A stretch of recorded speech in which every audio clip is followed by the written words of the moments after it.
Welcome everyone to another Facebook Live, and today I am lucky enough to have one of my students in my program on.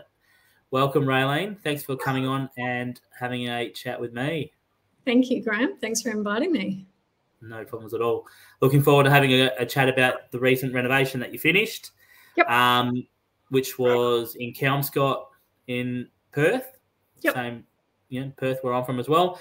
But before we get dive down into that, we'll have a bit of a look at what you've done previously, because you've done a few. Well, you were sort of in the property space, doing a few property deals some time ago before the GFC even, and then you had a bit of a break, and then you decided that you wanted to get back into it. That's it. Yep, I did. Cool.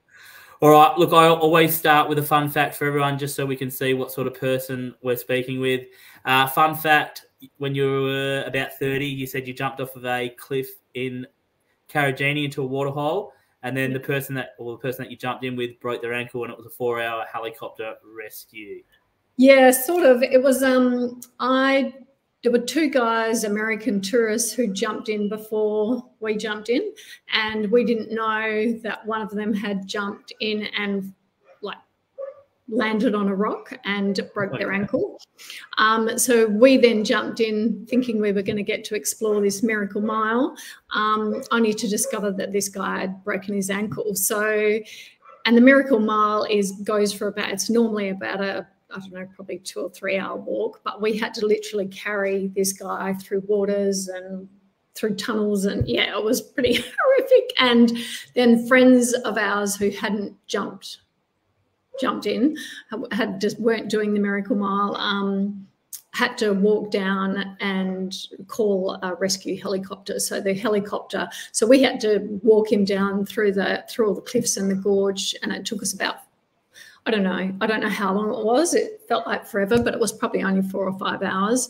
But it was nighttime by the time we got there, and he was helicoptered out in a stretcher, and then we had to climb up this sheer cliff face to get out. And I am not very strong in my arms. My legs are quite strong, but my arms are really weak. And I actually seriously thought I was going to die, and the guys had to help pull me up, and it was pretty scary. So mental note. Was that like the Royal Flying Doctor Service then that had to come and rescue, or was this before? No, it was because it was near Whitnome, so it was just, I can't remember, whatever the emergency services were there. Yeah. Yeah. Okay. Cool. Yep. Awesome. So that's a pretty long hike though. You jump in and then you have to sort of. What's the people said the actual? You jump into this water hole, and then essentially it's a mile long that you sort of swim down to get that's right. You sort of swim and you go through some different sort of tunnels, and it's just amazing scenery. It's just it's like the hidden treasure of it. They've actually shut it off now because it's so dangerous. It's like the hidden treasure. This was 20 years ago, so cool. Yeah. Karajini is definitely somewhere I want to go, but anyway, I haven't been yet, but I'll definitely get there. Yeah. All right. Okay. So let's talk about property. Have you always been from WA? Yes, I have. Yeah. Okay. Cool. All right. So obviously, long before you joined my program, you said before the GFC, you sort of knew a bit about property deals. You did a couple yourself. You said that you did about 4 deals as a money partner pre-GFC. So that was a little while ago, and then around about the same time, you also renovated and flipped some units in Queensland. Yep. Talk to us about that. Like, for someone, all that time ago, how did you even know about, money partnering and investing in projects back then? Like, how did that world come about for you back then? I guess when I was 21, I inherited $10,000 from my grandma, and I wanted to do something with it that would help me remember her. So I bought an investment property, and my dad and I renovated a little bit, and that gave me a bit of a taste of property. And I sort of traveled for a year overseas, and all my friends were saying, "Oh my God, how can you do that?" And I was like, well, pretty much the rent's covering the mortgage and the repayments and everything. So that sort of got me into property, and I guess a taste for what you can do with property. And then I had a business at the time. I was actually doing a marketing, not a degree, just like a mini course in marketing. But the guy who was running it was quite passionate about property.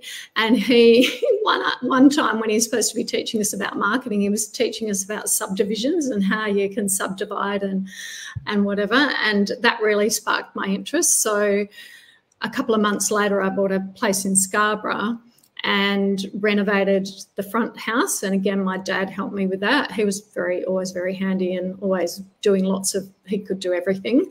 And then I built a house out the back. So subdivided it and built a house out the back. So that sort of got me into property, or I guess passionate about property. And I really saw what you could do with property and the big upside in property. And I had, as I said, I had a business which I built up over 5 years, and then I sold it. And I sold it because I wanted to go travelling for a couple of years. But I wanted to invest the money properly before I went. So I actually did a property, was called Aspire Property. I did a 12-month, I guess, mentorship or program with them. And it was through that program that I met Debbie. She was an interior designer, and she had a bit of a drafting background, and we teamed up. And it wasn't such as a money partner, as more a joint venture, whereas I provided the funding. She did a lot of the interior design, and she did most of the project management, but I was involved in the whole process. We sought the properties out together. I was sort of, I guess, helped a little bit with the project management and the design side of it, but she did most of it. And we did sort of 4 properties. One was in Wembley, one was in Netherlands, another was in Daglish, and one was in Shenton Park. So they're all sort of nice areas here in Perth. And we did really well out of those. And one of them we actually we did a simultaneous settlement, so we didn't actually end up renovating it. We purchased it. The lady who was selling it wanted to have her price locked in, and then because she was moving into a retirement village, but it wasn't ready yet. And I guess just the growth in the market in that time, we were able to on-sell it and I think we made about 70,000 just on selling it, and doing a simultaneous settlement. So that was pretty exciting to see what you could do without even having to do anything. Yeah, so, nice. And that would have been probably a pretty good time in the Perth market back then. It was. Yeah, pre-GFC, it was having some growth, and I guess we would have kept going, but it was just that the GFC hit, and properties were starting to go down, and that's when we stopped. Yeah, right. So basically, you've done a program all those years ago, pre-GFC, and you met somebody who obviously, you both had the same goals, and you had the funds to do it, to fund the projects, and then she had the skills, project management side, and so she was the one that sort of was the day-to-day of the project management. Yeah. Yeah, cool. So yeah, cool. I mean, so obviously, that's I suppose what a lot of people do now, and it's no different to what I sort of teach. Although rather than giving away half the money to a JV partner, if you can project manage it yourself, you can get a money partner, and you only have to give a smaller portion away of the profits. Yeah, that's right. And I think it was just because we were in the course together, and we both sort of we both had the same goals. That was just sort of what we came together and decided we'd do, was just, the 50-50. And so being the person with the funds, did you feel like you learned a lot from watching what she did in the process, or were you kind of a bit more hands off? No, I was definitely involved in the projects and the process. So I definitely learned a lot from that. And I guess that's what gave me the confidence in sort of later years to do it myself. Yeah, cool. Yeah. Have you still got a relationship with that lady? No, I haven't spoken to her for ages, and we sort of lost contact, and I haven't spoken to her. Yeah, right. So she's WA based as well, though. Yeah, she is. Yep. Yeah, cool. All right, cool. All right, so that was your introduction, and then you also, okay, so the GFC here, obviously that would have, you know, that changed the whole, I suppose, dynamics of the property market. You said that you did you flipped some holiday units in Queensland as well back around about the same time. Was that pre-GFC or after the GFC? That was post-GFC. So I guess my ex-husband now, we were working for a property investment company, and there was an opportunity that came up in Palm Cove in Queensland, and a guy, he was going through a divorce, and he had a heap of units in the Siebel Apartments in Palm Cove that he was wanting to on-sell. So there was 5 of them. We purchased all 5, and we had a builder. We sort of contracted a builder over in Queensland to project manage it for us. So he sort of did the renovation, and I guess it was probably a little bit easier because these apartments were part of the Novotel. So the Novotel Novotel leased them back off owners. So it was sort of very much a cookie cutter. They all had to look the same. They all had the same kitchen, floors, cupboards, similar layout, etc. So it was sort of a cookie cutter. This is what we're going to do for all of them. So he did that. We flew over once just to see how it was all going, and then once they'd finished, we went over and purchased all of the furniture. I remember we were only there for 5 days, and it was just a crazy 5 days because we had to pick out all the furniture for these 5 units. We had to assemble it all. We had to get, and I guess because they were being leased out as holiday rentals, you know, you had to get all the crockery and the saucepans and pots and pans and just everything.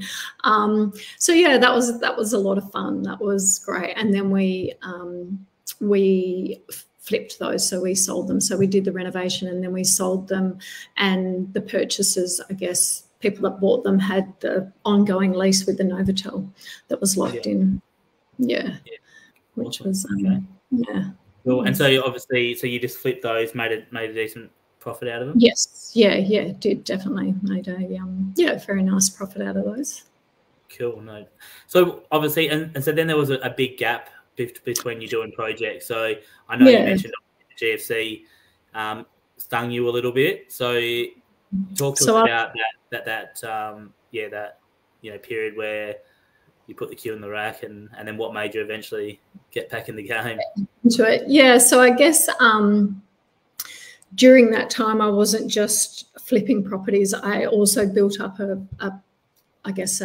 portfolio of properties. I had 11 properties, including one big development block of land down in Dawesville, and I'd accumulated those prior to the GFC, and I had them all cross-collateralized, and I was highly leveraged, so I'd kept getting it revalued, and it was all on no or low doc loans, so just self-declared what I needed to be able to purchase them. And then when the GFC hit and the values went, woo, especially in Dawesville, the whole portfolio was worth a lot less than what the loans were. So it then became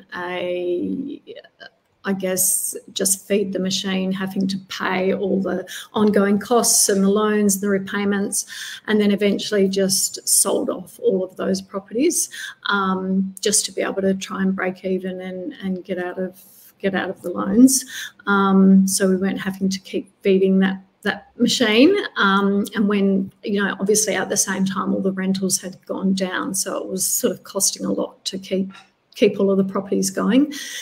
So after that experience, I just was like, wow, I just need a break. Had probably, 15 years out of the market completely, not doing any property, anything to do with property, but it's always been something that I've been passionate about, and I knew that one day I wanted to get back into it, but it just had to be the right time and place, I guess. Probably 3 years ago, just started to get back into property, so renovated a principal place of residence, so got back into it that way. And then when I saw all your lives and wits flips and things, it intrigued me and was like, yeah, that's what I want to get back into.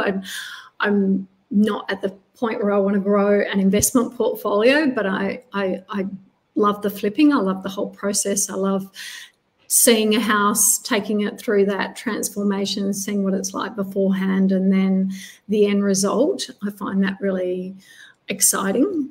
And I actually quite like being a part of the whole reno process. I mean, I'm not particularly fabulous at any of it, but I can like pick up a paintbrush and I can project manage and I can do bits in the garden or whatever. But yeah, I just thought when I came across your program, I thought, you know, I've already got some of the skills and the knowledge, but for me, it was more being a part of a community and I guess just the confidence to get back in and do it again. And yeah, that's I guess why I jumped in. Yeah, cool.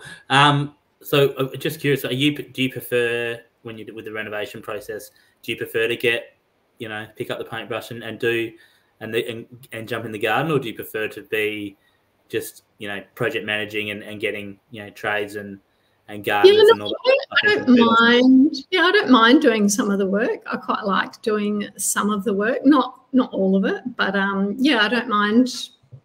I guess being involved in that and being on site. I imagine as time goes on, I'll probably won't need to be there as much. And once you develop that team of trades that you can really trust and rely on, I imagine, yeah, I won't feel the need to be there as much. Yes, so that will probably be the goal. Yeah. Okay. Cool. All right. So let's just jump back. So you basically had obviously that, and thanks for sharing what you mentioned about obviously the GFC. You certainly weren't the only person that would have been affected by that. Yeah. I mean, at GFC, I was only 2008. I would have been 23 or 24. Okay. So I sort of, I think I bought my first property the year after the GFC, which was 2009, and then I bought 3 properties. And as we know, they didn't get any growth because Perth didn't grow from the GFC really until 2020. So, a lot of people obviously got hurt from the GFC. That there's no secret. People all around the country, lost their portfolios, and lost a lot. Was it like, and like I said, thanks for sharing that. But was it like difficult to like make that decision to go back in after having a bad experience? Yeah, I guess, yeah, it was, but it happened, I guess, more organically in the fact that my partner is a builder, and so it just sort of, yeah, I guess it was able to be possible because he had the skills and the knowledge to be able to do all of that. So I guess getting back in that way was I guess a nice way to get back into the property industry. So yeah, probably if it wasn't for being with him, I might not have done that. I'm not sure. Yeah, okay. Because I know before you did the renovation, once you joined my program, I know you did a development as well in Belga. Was that just build the houses, or did you just split the land and sell the land? No, we built 3 houses on that. And I guess we saw an opportunity when COVID hit, when all those grants were coming out. And we actually pre-sold the houses so that the people could get the grants. And we saw that as sort of as an opportunity to, leverage the time where the grants were being offered. So we did a 3-unit development on that. That was in Belga. Yeah. Okay. Yeah. Cool.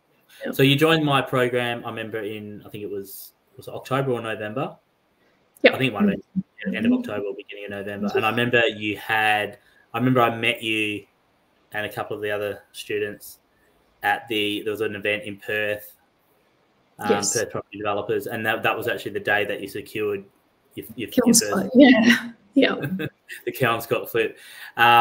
So I remember you and Nick, I think you'd both been down. That's why you were late at the event, I think. Yeah, we just came from Kelmscott. Yeah.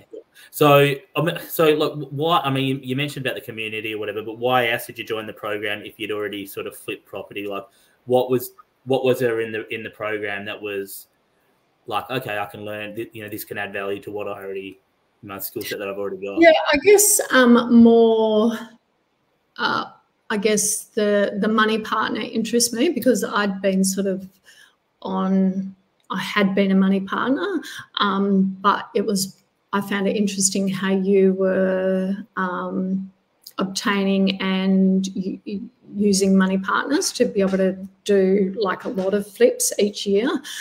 So that was one of the things that interested me. And to be honest, I'm originally a teacher and I love learning. So if you ask my friends, they all think I'm a course junkie, and I probably am, but I just enjoy learning, and I'm happy, and I feel like I'm growing, and I feel like I'm learning new things, and I sort of think you can't ever learn enough, and there's different things I've picked up through being a part of the community, and I just sort of was intrigued with your strategy and flipping at the lower end of the market, whereas I tended to flip in the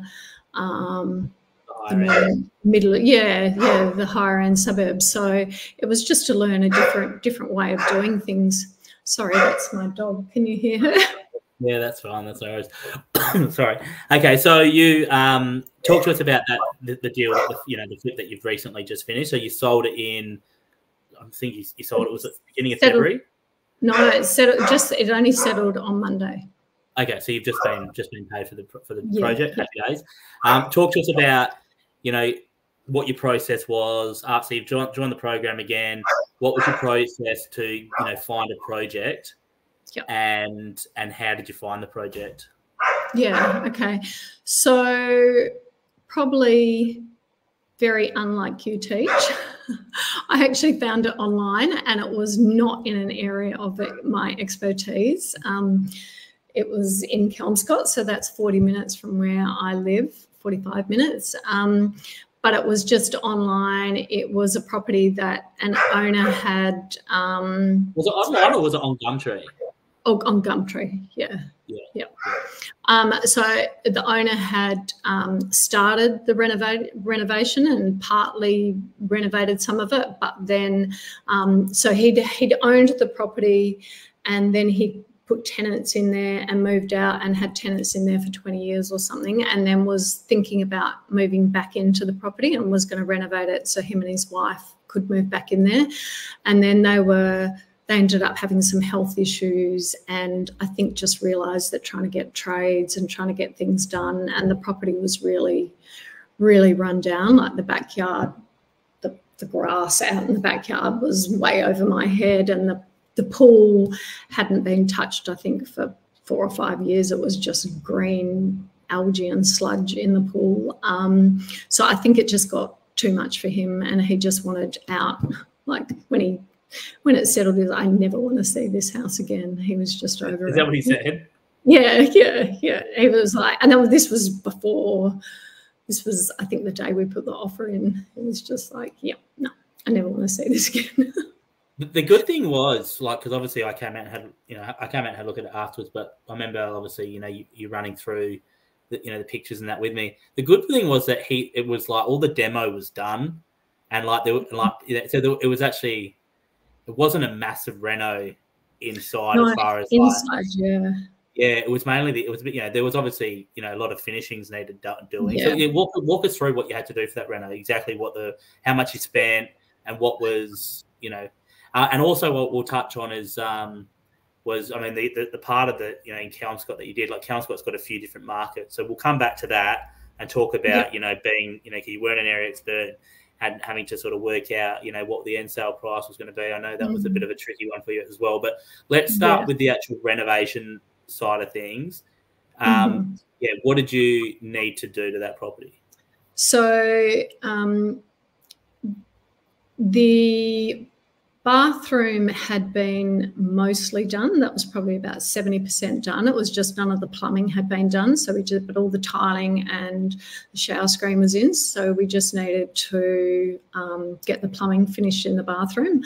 The kitchen was probably a quarter, half built, like all the cabinets were there, but I don't know if he bought the cabinets secondhand, and it probably, to be honest, would have been cheaper and better to have started again with the kitchen, because I don't know, the cabinets just, it was a nightmare trying to work out how that, I had a handyman do that and he had lots of issues trying, and we ended up having to buy extra parts, and yeah, it was all, it turned out well in the end, but it was a bit of a nightmare working through this puzzle of what bits were missing and what bits were there and what fitted and what didn't, and etc. So yeah, we ended up replacing most of the kitchen cabinets, like the bench top, there was no bench top on it, so put in the bench top. The appliances, there were 900 centimetre appliances there, but the kitchen didn't fit 900 centimetre appliances. It only fitted 60 centimetre appliances. So I don't know why he'd gone out and bought 900 centimetre appliances. So we had to replace all of those. We ended up having to, we knew we were going to put in new lights, but a lot of the wiring, I think maybe some of it had been a bit of a DIY electrical wiring job. So we ended up having to rewire a lot of the home. There was a funny little area which on the plans was like a little dining area, but it was just pokey and no one would use it as a dining area. So we actually ended up, and it had an arch, and it had 2 arches in it, so you couldn't even really furnish it because it was, yeah, these 2 arches. So we ended up bricking in one of the arches and turning that into a study, which was really good. It made it a usable room. And then there was also a garage area that they'd started to convert into a games room, but again had just done a little bit of it. So in that area we rendered it all, put white set plaster on it, had to take out the roof, redid the roof, obviously all the electrical work in there, and put carpets in.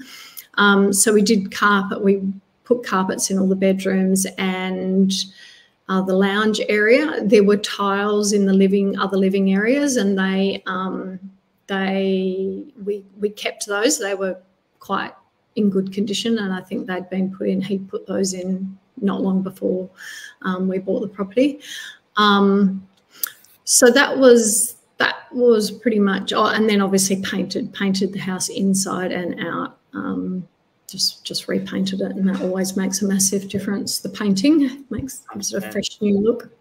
Yeah. So what did you end up spending on the renovation?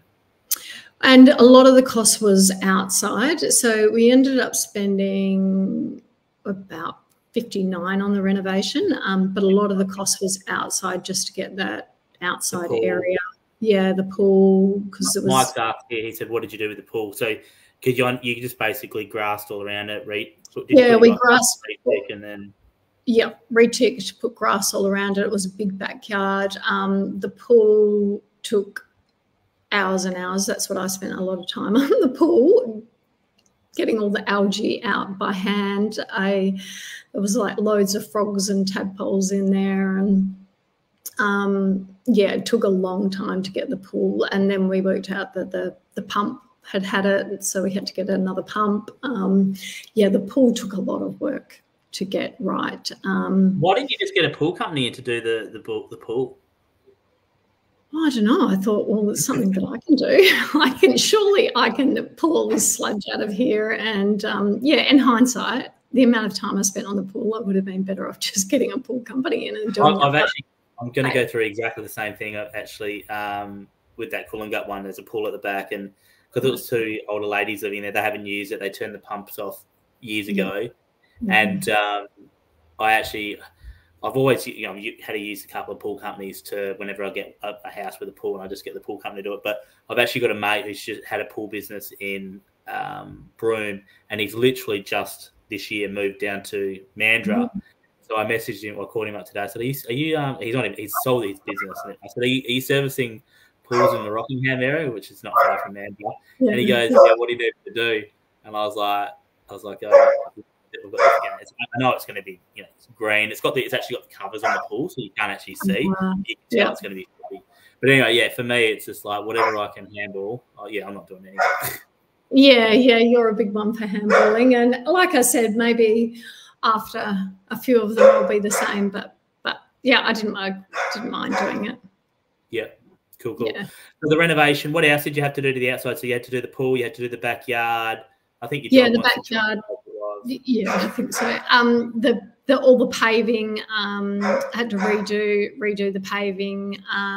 We had to fence, put a. Do you want to let the dog in? She can be in the sorry.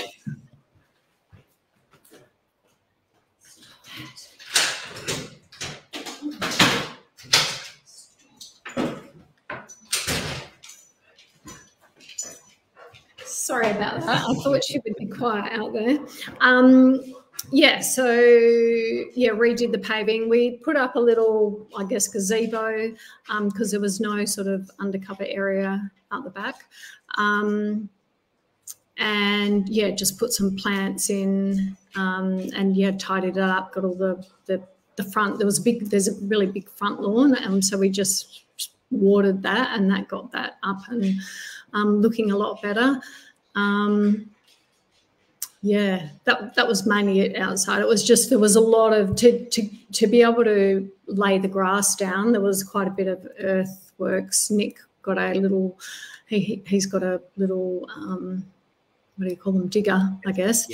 Excavator, little mini excavator. So he got that in the backyard and had to level it all off and make it so that we could actually put turf down. So a lot of the work was outside, and all the fencing. So I know obviously you said Nick had, being in, a builder or whatever, he had some contacts for the sort of trades wise. So how many trades did you guys not have that you needed to go and source from? Was there many trades that I know you needed to get a painter and a handyman? What other trades did you guys need to get that you didn't have? We used a different plumber, I guess, because most of the work, or all of the work building work that Nick does is north of the river. So some of the trades are just too busy and wouldn't go that far south.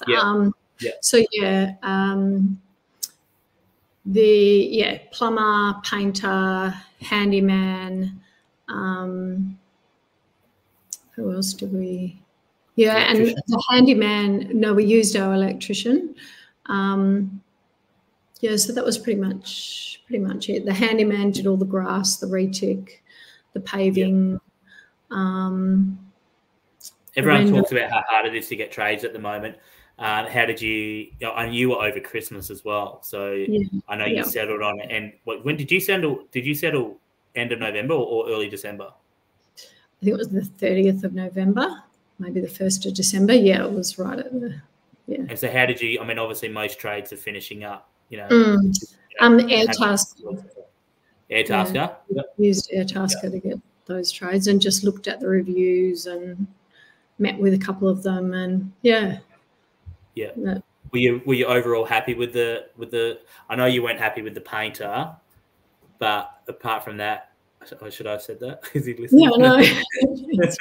And apart from the painter, was that I mean that's just part of the game. You're going to get sometimes you're going to get trades that are not going to work out, and that's just part of the process. Is moving on from and not using them again, essentially, or getting their work rectified, or telling them I'm not happy with it until you're not paying into it of a satisfactory standard.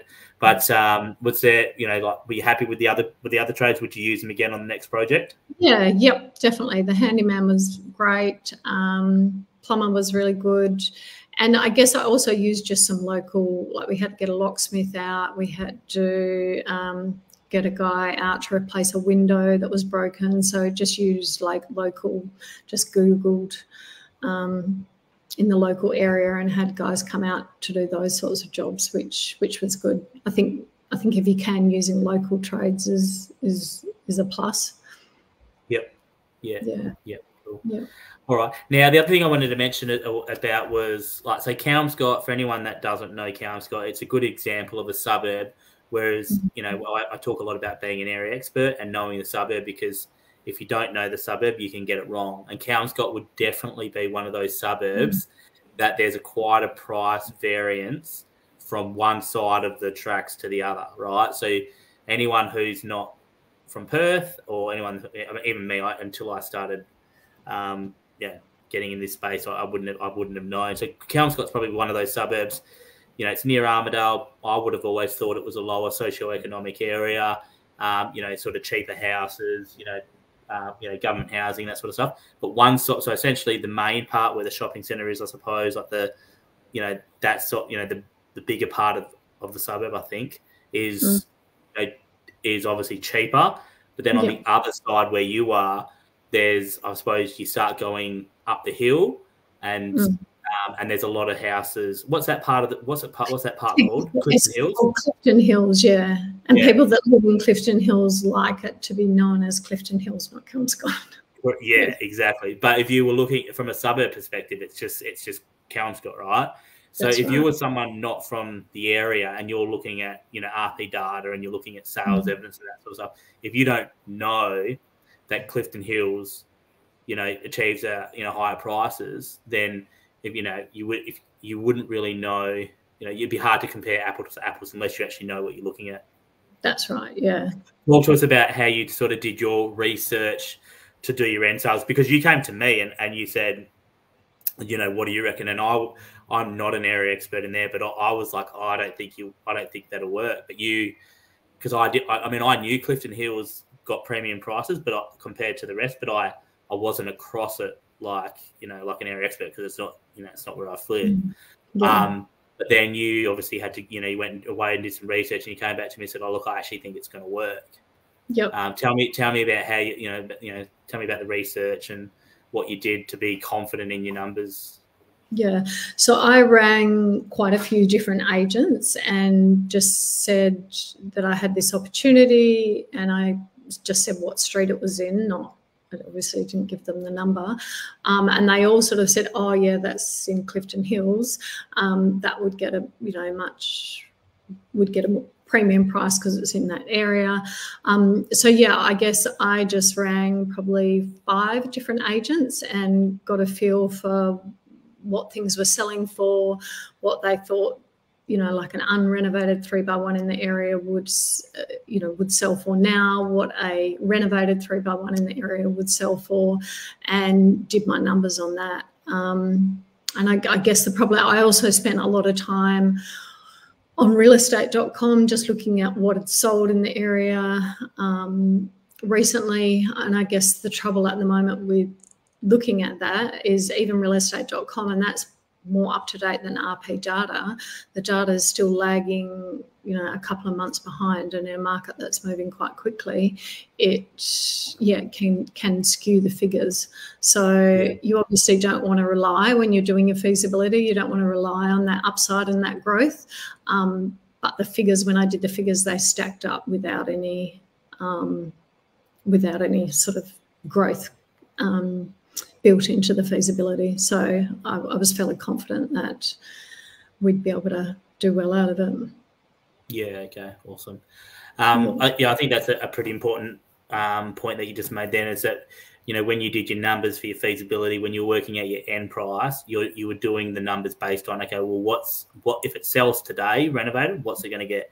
You weren't, you know, even though Perth was in a growth phase or is in a growth phase, you weren't taking into consideration, well, look, you know, yeah, I think it'll get, you know, 600, but, you know, by the time it goes to market, like, you know, 630. You know, I think a lot of people make mistakes when they start, you know, doing their numbers based on, you know, what they think it might get, you know, by the time they go to market. Whereas, you know, you need to be conservative. You know, you can't be too conservative, obviously, where you miss out on the deals, but you need to be conservative in the fact that you're, you know, when you're doing your numbers, you're doing it based on what's you're going to get today, and then that way, you know, you're still going to make money no matter what. But then obviously, you know, if you get that added growth, then it's a bonus, and you know that's, you know, cream on top. Yeah, 100%. Yeah, you can't rely on growth that may or may not happen. No, that's right.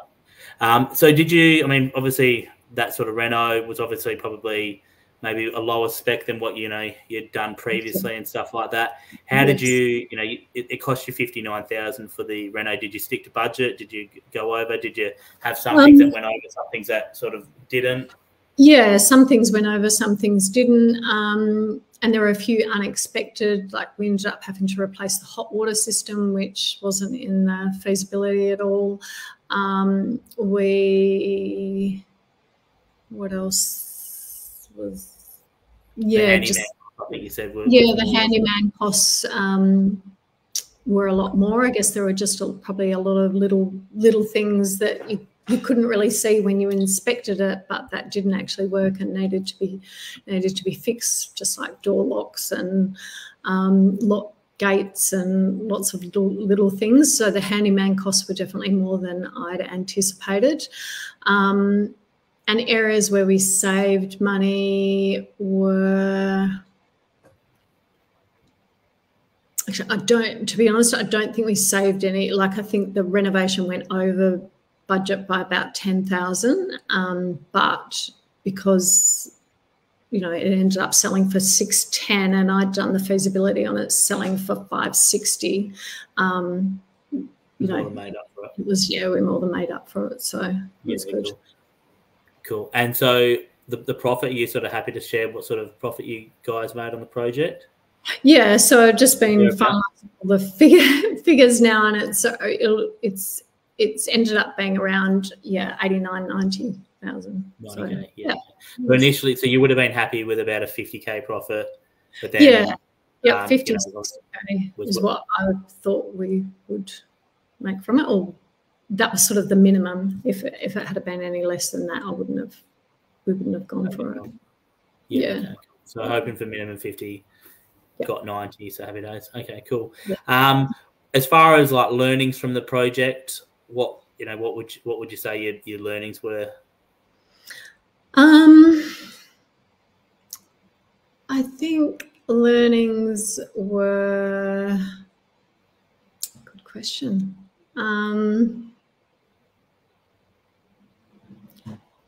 Probably just to, when doing a feasibility, to put in a bigger contingency, especially when you're dealing with a home that's been partly renovated by someone else. You don't really know what's been done and what hasn't been done. That was another area where we went over budget, was the electrical work, because we weren't expecting to have to spend as much getting things rewired and the electrical work being redone. So that was probably, you know, a big learning to put more into that contingency bucket. And probably it would be preferable to have a house which was closer to where you lived, so it wasn't such a big commute every day, which I knew when I went into it. But it wasn't that far though. What was it, half an hour for you, or a bit longer? About 45 minutes. Okay, 45. Yeah, okay. One way and then 45 minutes the next, and in traffic it could be a bit longer. So it was a bit of a hike. Not too bad, but So ideally something closer to home, just so that Then in saying that, a lot of people would be, you know, who are maybe eastern states and stuff would be probably okay with 45 minutes. 100%. So it's just because we're used to everything being pretty close here. Cool. All right, awesome. So you spoke about obviously joining the program from the confidence, you know, to get the confidence. Doing that project, has that given you the confidence now, and obviously your learnings from the course and the program and stuff like that? How do you feel about, you know, how's the confidence now after doing a successful flip? And definitely doing that flip has given me more confidence to do more. Definitely keen to, I want to do quite a few more this year. So it's been great. It's been really good. Awesome. And so obviously, so talk to us about, you know, what your plan is or your goals going forward. Like, you know, you said you want to do more. Yeah. What, you know, what are you going to do to get more flips? What's the plan? What's going to be the process? Well, I do want to, I have chosen a couple of areas that I want to focus on, and I really want to sort of have started going to home opens so that I can become a lot more familiar with those areas. So I want to do those. I'm going to start doing some letterbox drops, and then just starting to look on, you know, just keeping up to date, talking to real estate agents, doing all of those things that, that groundwork. Trying to be patient. I'm not a very patient person, so I just want everything to happen yesterday. So I know I really want to find another deal, but I know that I, you know, can't just jump into to whatever one I find. So just making sure that I'm jumping in for the right reasons, and that the figures all stack up and that they all look good. Yeah, ideally I'd like to do another 4 or 5 this year would be good. Sorry. Yeah. So that's the goal. Yeah, awesome. So is this like solely, are you working at the moment? Yeah, so I'm working part-time, so around 20 hours a week I'm working. Okay, cool. So your plan is obviously to get out of that as quickly as possible and put more time into property and flipping and that's definitely the idea. Yeah, awesome. Yeah. Okay, awesome. If anybody else is listening and they're obviously, you know, thinking about getting into property flips or property, you know, what sort of advice would you have for anyone looking to, you know, do a flip like you, get into the game? What would you what advice would you have for somebody? Yeah, I would say do your research, talk to other people that have done flips. I don't know, it definitely helps. I'm a people person. I like being around other people, so it has definitely helped me to be a part of a community and of like-minded people that you can relate to and have the same goals as. So yeah, I definitely enjoy that. And just get over your fears and go for it. Absolutely. Awesome. All right. Well, thank you very much for coming on, having a good chat with me, telling your story. Really appreciate you going into the detail and, you know, not just talking about the ups, obviously, you know, talking about the GFC period, which wasn't, the best, but obviously, I think you said you wanted to, share that so you could share your experience because. Yeah, and also I guess just, you learn from all of that. Like I learned so much from that whole time that, I guess, as I said before, if you're learning, you're growing, and so it's all positive. Absolutely. And one thing is I really admire about yourself is that you always turn up to pretty much all the coaching sessions. Like, I know, like, obviously I've just been in Japan for the last few weeks and I've been going through, watching the sessions, and while I was away, Michelle's sessions and Wayne's sessions, and you're always doing, you always do the mindset sessions with Wayne, and so you're putting in the effort to. You said you like learning, and you definitely show up to the sessions to learn. So keep doing that, and the only other thing is that keep prospecting, keep looking for deals, and deal number 2 will be just around the corner. I hope so. And sorry about my dog. No, that's all right. No problems at all. All right. Well, thank you very much, and look forward to catching up next time. Excellent. Thank you. Thanks for having me on. Bye. See ya.